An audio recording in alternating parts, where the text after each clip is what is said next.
You possess more understanding than you realize. You simply haven't learned to interpret the signals. Everyone reveals clues, and Nietzsche's 18 truths will guide you in recognizing and understanding them. This is an invaluable skill that, once acquired, becomes impossible to unlearn. This discussion is not a mere compilation of quick tips or superficial advice. Instead, it offers a comprehensive breakdown, structured into 3 impactful sections, each progressively building upon the last. Skipping any part will diminish the profound insights that make this truly effective. Therefore, stay engaged, because by the conclusion of all 3 parts, you will not only comprehend others but also gain an unexpected understanding of yourself. From a young age, we are conditioned to believe what people say, as words serve as our primary form of communication. However, Nietzsche cautioned against being deceived by language, asserting that people speak not from truth, but from a place of survival, ego, and fear. A person's outward personality is merely a facade, an armor. Someone who appears excessively kind might, in reality, be terrified of rejection. Similarly, an individual who projects an image of strength might be internally faltering, hoping their struggles go unnoticed. The most perplexing aspect of human behavior is that people are often unaware of their own deception. Most individuals are like actors in a play they did not write, their smiles, opinions, and tone all shaped by what has historically ensured their safety. This is why people are not primarily hiding from you, but rather from themselves. Nietzsche once stated that every profound spirit needs a mask, not as an insult, but as a warning against confusing the mask with the true person. What often goes unsaid is that people constantly reveal the truth, not through their words, but through subtle cracks.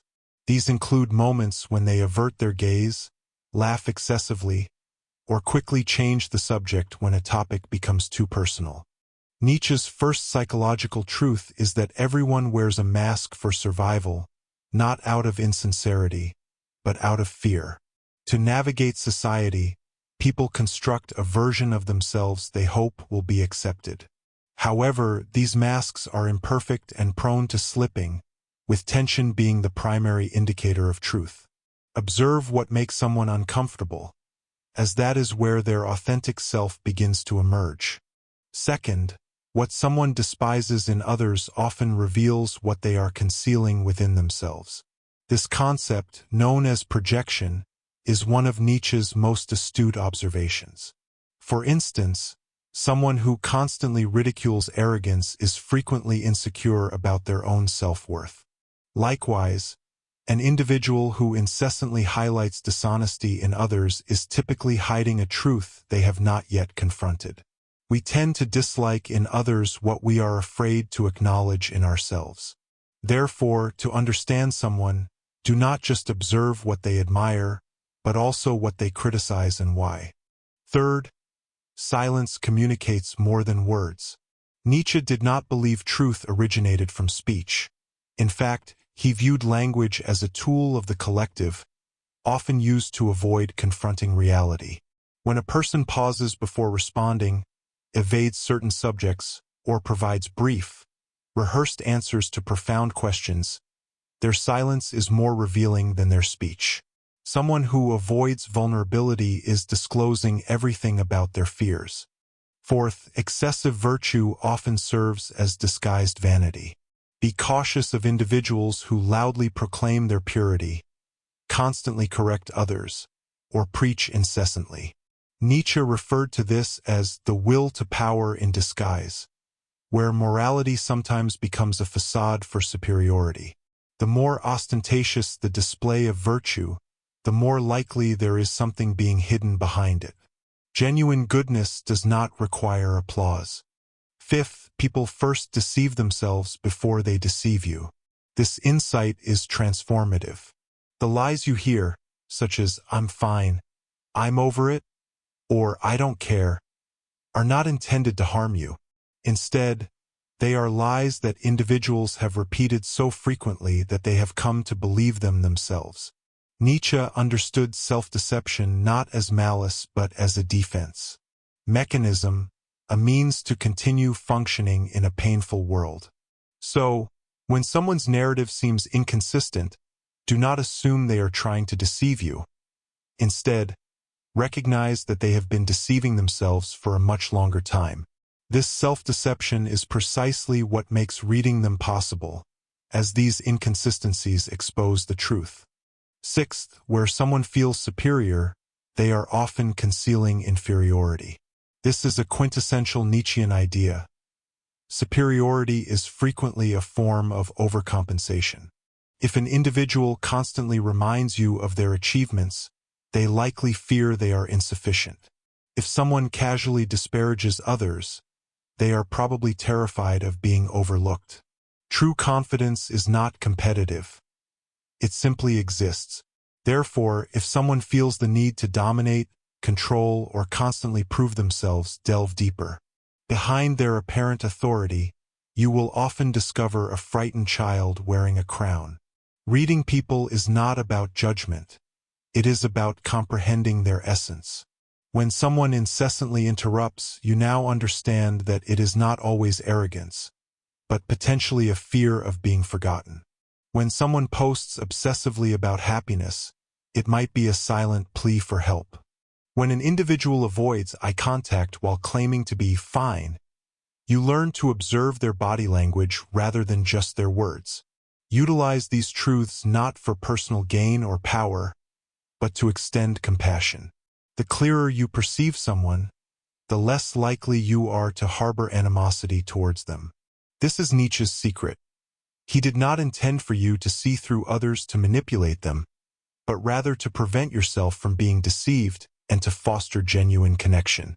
If you have ever felt you were only seeing the surface of someone, or wished you could decipher what truly lies beneath their mask, consider reflecting on these ideas.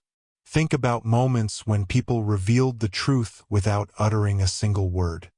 It is one thing to notice the mask, but entirely another to witness it crack. If you have been observant, you have likely seen it happen. A flicker of unease when someone's beliefs are challenged. The alteration in their tone when a topic becomes too sensitive. The nervous laugh that contradicts their words. These instances are not errors. They are indicators. And if you know what to look for, you will begin to understand that people are not difficult to comprehend. They are simply afraid to be truly seen.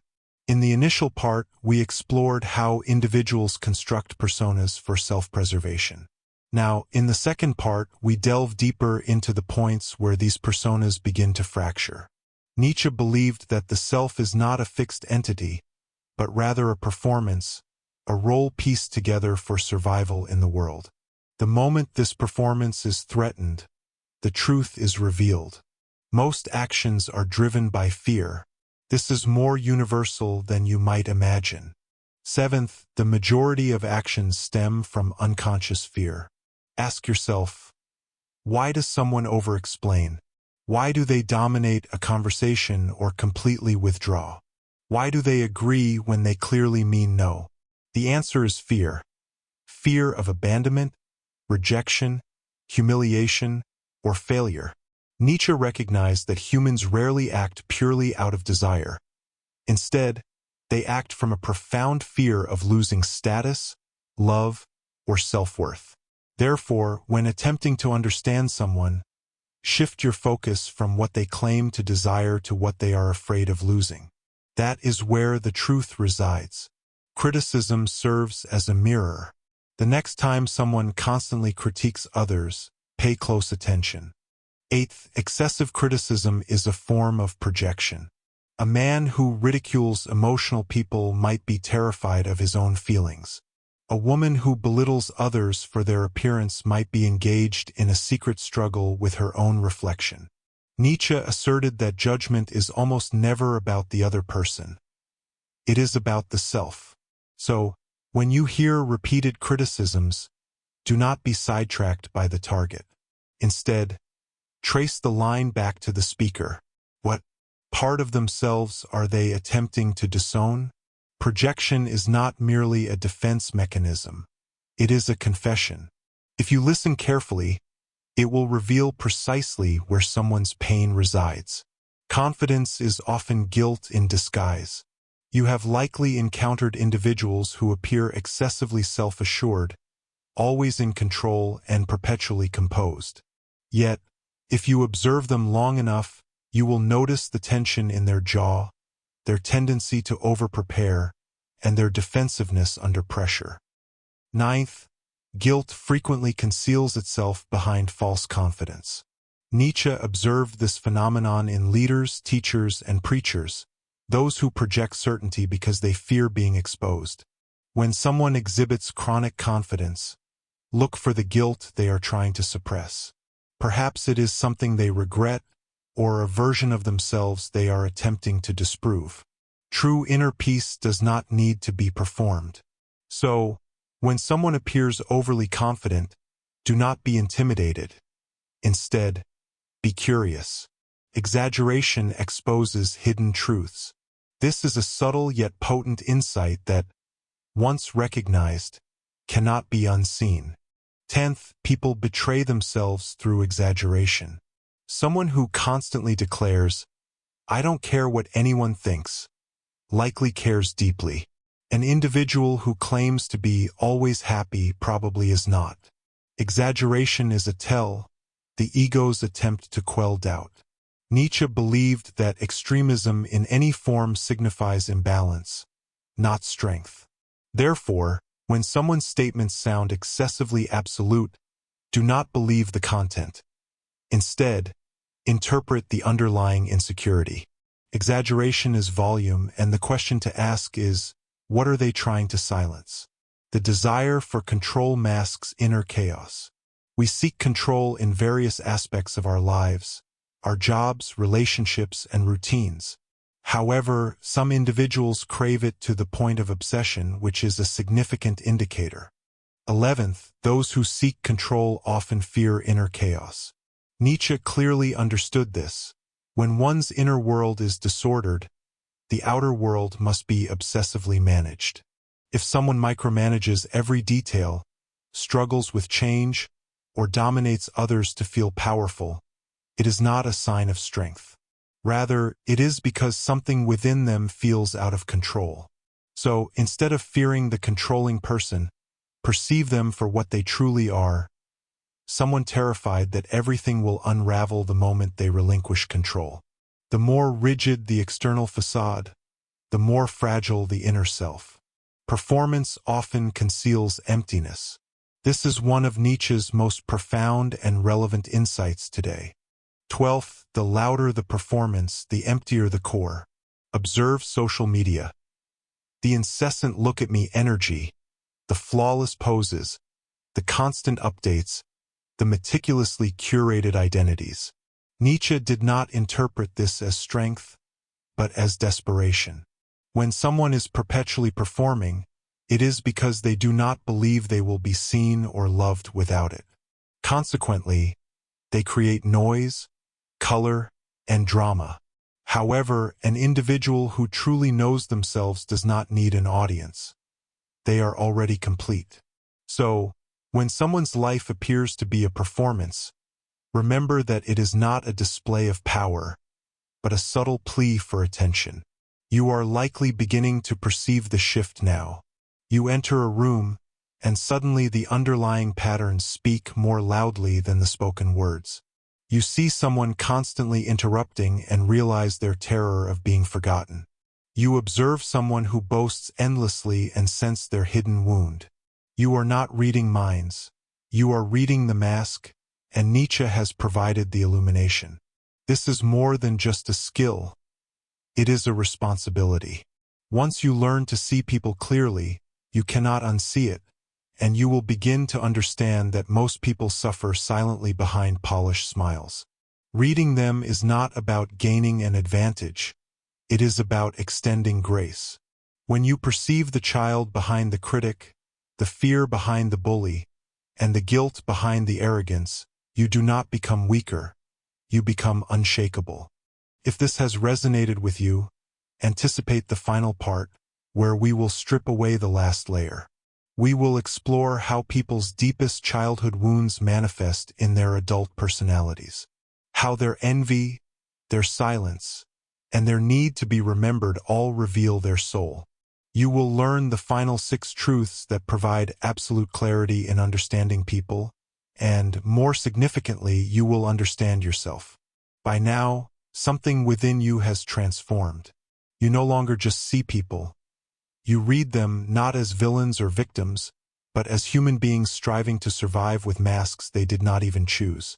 However, we are not finished. Behind every behavior lies a belief, and behind every belief lies a wound. This concluding section focuses on recognizing the soul, the profound story hidden beneath the surface of everyone you encounter. Nietzsche not only exposed people's patterns, but also elucidated their origins. Let us complete what we began. 13th, no one speaks from logic. They speak from pain. You might believe that people are rational, basing arguments on facts and decisions on reason. However, Nietzsche held a different view, asserting that beneath every logical argument lies an emotional wound. A person might declare, "I don't believe in love. It's just a fantasy." But listen closely. They are not stating a fact. They are protecting a pain. People form their views based on what has hurt them, then justify those views with logic. So, to understand someone's worldview, do not merely ask what they believe. Ask what broke them, what scared them, what they never wish to experience again. This changes everything. It shifts your focus from, "Why are they saying this?" to, "What are they afraid of repeating?" Suddenly, their opinions are not threats but defenses. Their arguments are not attacks but shields. When you perceive this, you cease reacting and begin to understand. 14th, how someone reacts to weakness reveals their power. To truly grasp someone's character, observe how they treat those who cannot retaliate, rather than how they treat powerful individuals. Nietzsche believed that true strength is not demonstrated through domination but through restraint. If someone mocks vulnerability, they are afraid of their own. If someone punishes mistakes, they were likely never permitted to make any themselves. If someone consistently wins but leaves others wounded, they are still engaged in an internal battle. However, the person who can witness weakness without judgment, who can endure sadness without fleeing, and who can forgive what they could have punished, that is someone no longer controlled by their past. They have no need to prove anything because they have already triumphed in their inner struggle. Therefore, if you wish to understand someone, offer them an opportunity for compassion. Their actions in that moment will reveal who they truly are, not merely who they pretend to be. 15th, when someone fears being forgotten, they pursue attention. Have you encountered individuals who constantly crave to be seen?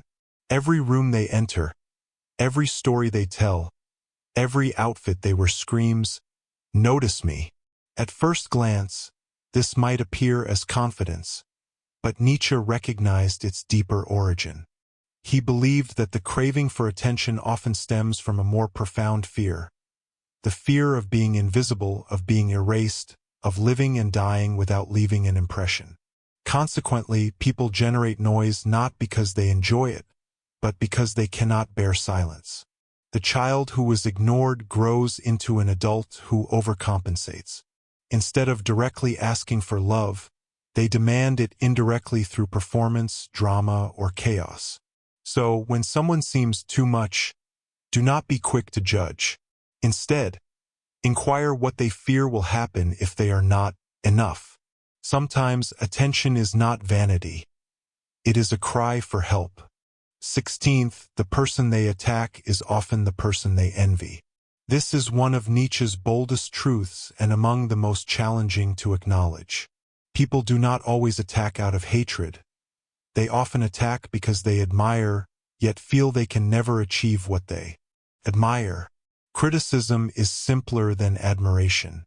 Therefore, the person who tears down someone successful, mocks someone confident, or gossips about someone free is not merely unkind. They are in pain. To witness someone embody a part of yourself that you have abandoned serves as a reminder of what you have lost. Consequently, instead of celebrating the other, we destroy them. However, envy is simply unspoken desire. It is the soul communicating, "I want that, too, but I don't believe I'm allowed." If you can discern this in others, you become immune to petty animosity. If you can recognize this within yourself, you achieve freedom. 17th, people act out their childhood, not their beliefs. You may have heard the saying, "People don't change." However, Nietzsche would contend that people repeat. They repeat the roles they were compelled to play, the fears they were taught to carry, and the dynamics they never escaped. An individual who was never heard becomes someone who never listens. A person punished for expressing emotions becomes cold, logical, and detached. Someone who had to earn love becomes an individual who performs for affection, even when it is unhealthy. They believe they are acting based on their beliefs, but in reality, they are merely reenacting the past. So, if you wish to understand someone, do not just observe who they are. Ask who they had to be, because behavior is simply biography. And behind every adult is a child still yearning to feel secure. 18th, their patterns are a confession if you know how to listen. This is the ultimate truth, and it transforms everything. People do not always know how to articulate what hurts, but they will repeatedly show you through their patterns. An individual who disappears when intimacy approaches, a person who overworks to avoid stillness, or someone who flirts with everyone but connects with no one. These are not random behaviors. They are confessions. They are communicating, "This is how I protect myself." They are saying, "This is where I was hurt." They are revealing, "This is what I fear repeating." Nietzsche believed that if you learn to listen deeply, not to words but to patterns, you can hear the truth before it is spoken. And when you do, something remarkable occurs. You stop personalizing, you stop judging, and you begin to understand. You become a mirror, not a weapon. You become someone who sees and still chooses grace. And that, more than any tactic or trick, is what empowers you. You are not merely reading people, you are remembering yourself. Now, take a moment to reflect. Every truth we have explored was not exclusively about other people. It was also about you, your own patterns, your own fears, your own childhood scripts. Because the clearer you see others, the clearer you see yourself. This is not the conclusion of the journey. It is the genesis of a new way of perceiving. Nietzsche did not merely desire for us to observe. He wanted us to awaken, to realize that everything we judge in others is something we ourselves carry, and everything we admire is something we long to embody. So, if this has resonated with you, if you have recognized patterns in others or in yourself, share your insights. Consider which of these 18 truths struck you the most profoundly. Let us collaboratively build something honest in a world brimming with masks. This is merely the beginning of learning to perceive what is hidden and becoming who you truly are. If this video helped shift your mindset or gave you a new way to see the world, then don't just leave quietly. Support the mission. Subscribe to StoiForge for more wisdom that sharpens your mind and strengthens your character. Like this video so the algorithm spreads it to others walking the same path. Every click helps grow this movement of modern-day Stoics. Stay grounded, stay powerful, and as always, forge yourself.